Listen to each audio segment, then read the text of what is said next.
Am I the a-hole for accepting a bonus and then quitting? I worked for a company as an engineer. I originally told the owner that I expected $35 an hour, which was the average for my position at the time.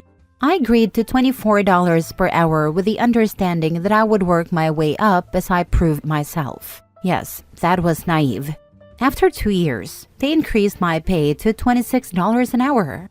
I brought up my expected pay from way back when, but I was told to keep working for it.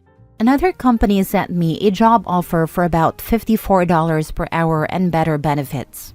I'd planned to accept the offer and had a final interview set up where I was to give my answer. The day I was supposed to give my answer, the owner brought me into a meeting with a lot of higher-ups. He and the other managers congratulated me on my hard work, said I finally qualified for the bonus program, and then gave me a $5,000 bonus check.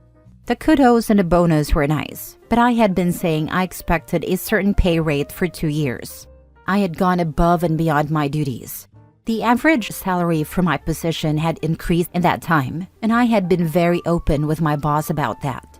I took the bonus, accepted my new job offer, and told my manager the next day. I was told that I shouldn't have accepted the bonus and that it was immoral. From my point of view, the bonus was a thank you for all my hard work, not a bribe to keep me on. Should I have not accepted the bonus? Am I the a-hole? Now for the top comments. Not the a-hole. That bonus was for underpaying you all this time, not an advance on future work. And by chasing it as a bonus rather than a pay raise, they could easily not pay it next year, and you'd have to work a whole year for the lower rate again. Take the money and enjoy your new job. A bonus is a one-time payment, not a salary correction. They were never planning to pay OP what is worth long-term. He did the right thing.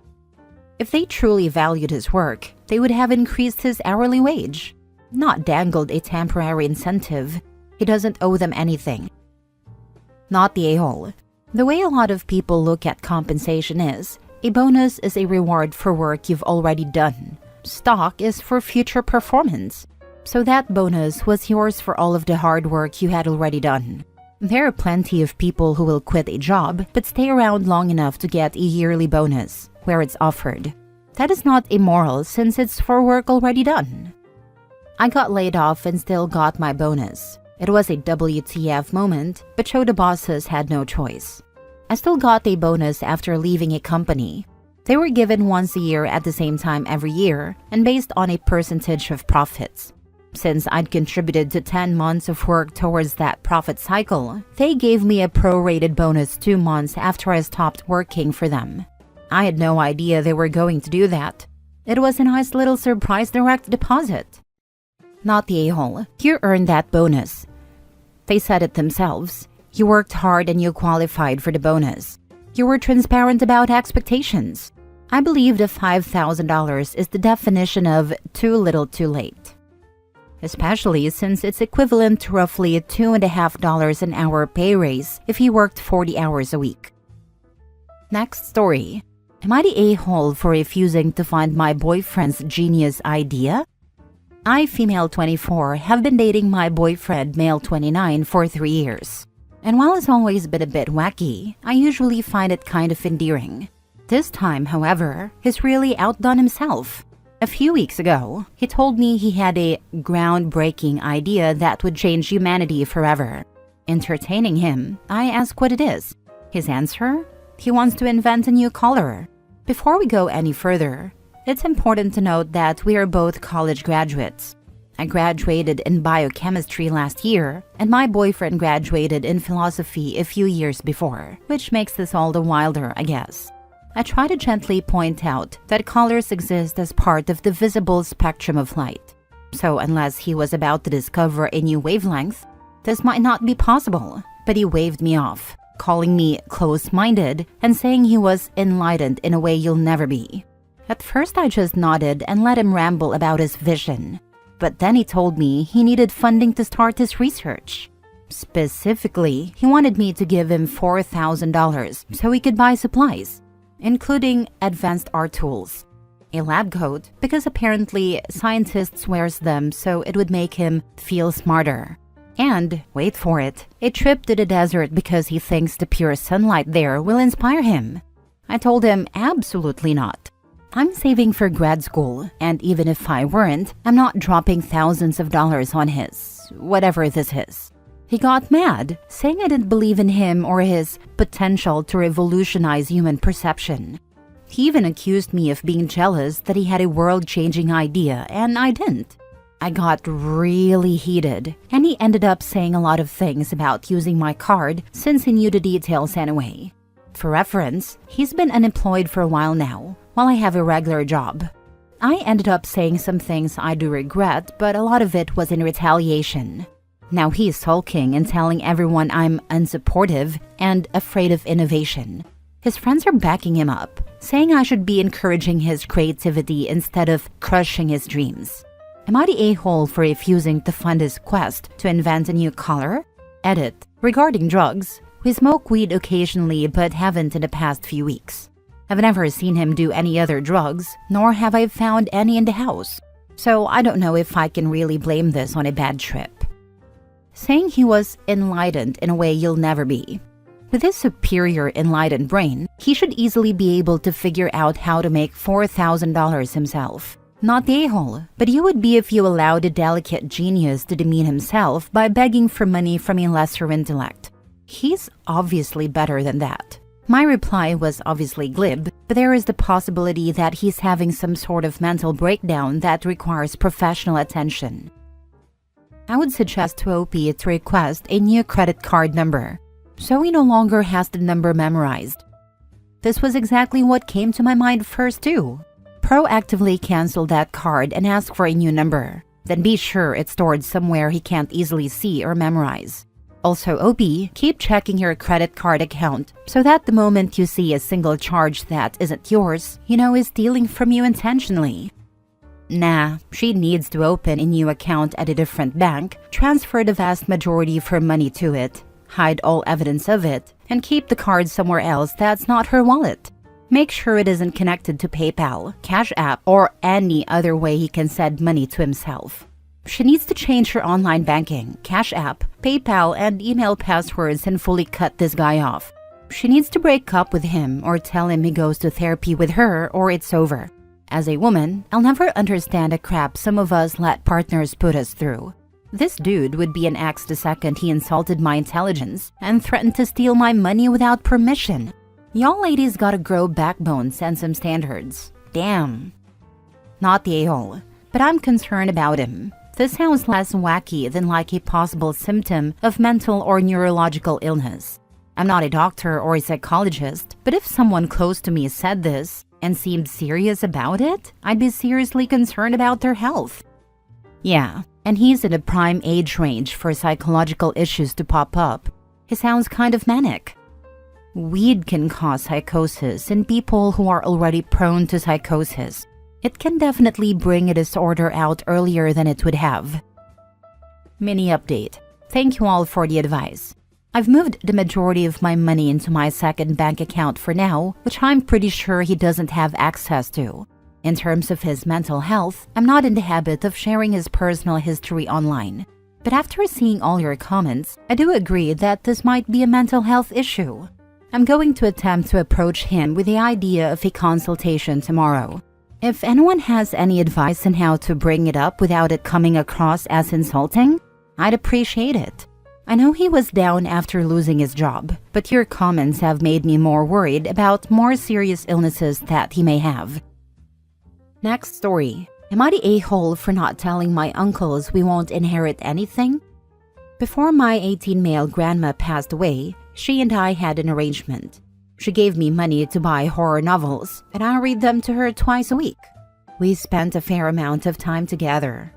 During one of our last sessions, she confided in me that she wanted to leave all her money to charities, but decided to leave a college fund for my cousin 16 female since Uncle Henry lost a massive part of his savings through gambling. The guy thought he could recover all he lost by making a big bet on Mike Tyson, but then Jake Paul won, so he ended up losing even more. Grandma asked me not to tell anyone about this, and I didn't. I kept my mouth shut. When my dad and uncles found out, they reacted in different ways. Dad wasn't really that surprised, since Grandma was rather charitable, especially in her later years. Uncle Henry was grateful for the fund, but Uncle John was quite upset, saying that she was their mom and should have left them something. All three of them got suspicious and asked me if Grandma told me about this during one of the afternoons I spent at her place.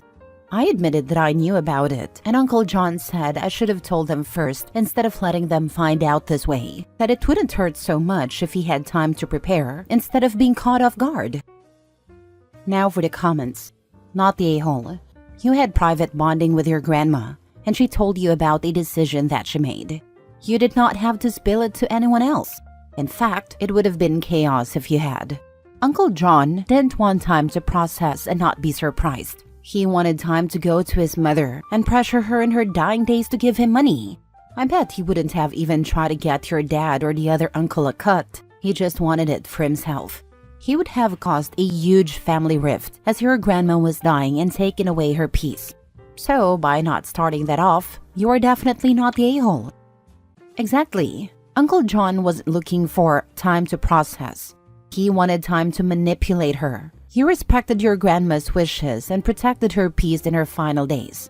That's the right thing to do. And props to you and your dad for being the stable branch of the family.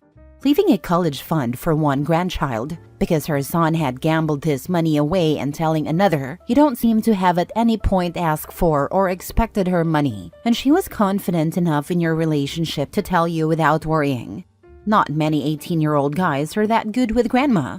And your dad wasn't surprised it went to charity and doesn't seem to have complained.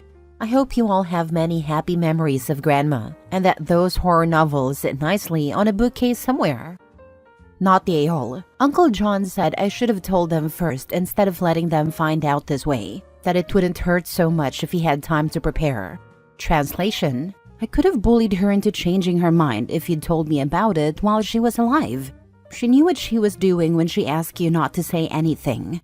Exactly this. The only preparing that should have ever crossed his mind is preparing to grieve his mother, not preparing how he was planning to spend her money when she died. Uncle John is letting his entitlement show, and gold isn't good on anyone. Not the a-hole. Your grandmother confided something in you, and you respected her wishes to keep it secret. Don't let Uncle John or anyone else make you feel bad.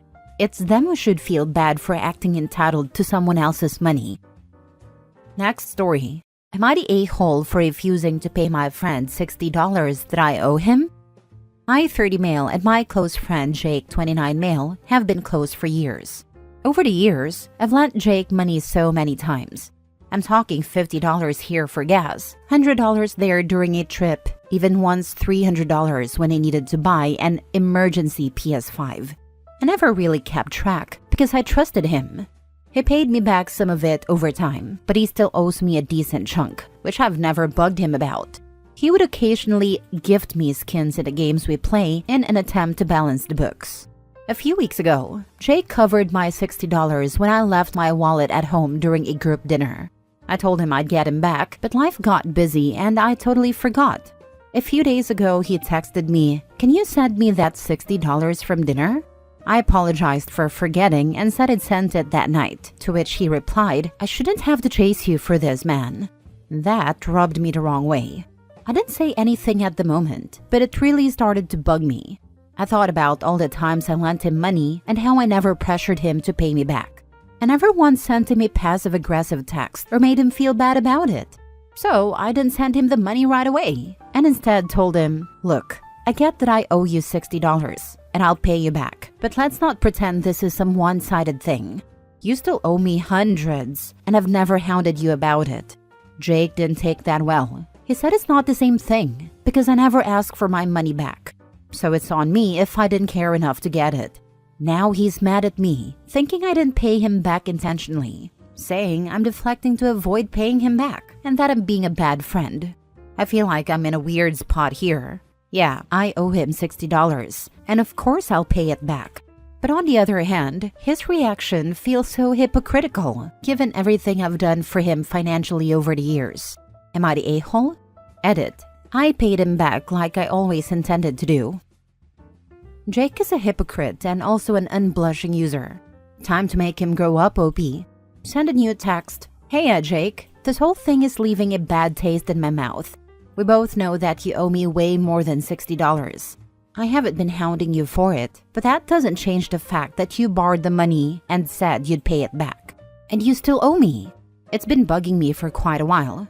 My best calculation of the total you owe me is $450. I talked to a couple of folks, and I'm going to take their advice here. I'm setting off my $60 debt against your $450. So now you owe me $390. And just so things don't get any weirder than they are right now, please understand that I can't lend you any more money until that $390 is paid off. Not the a-hole for putting an end to the bleed, OP. This, never lend him money again. Not the a-hole. So true, they clearly view each other differently.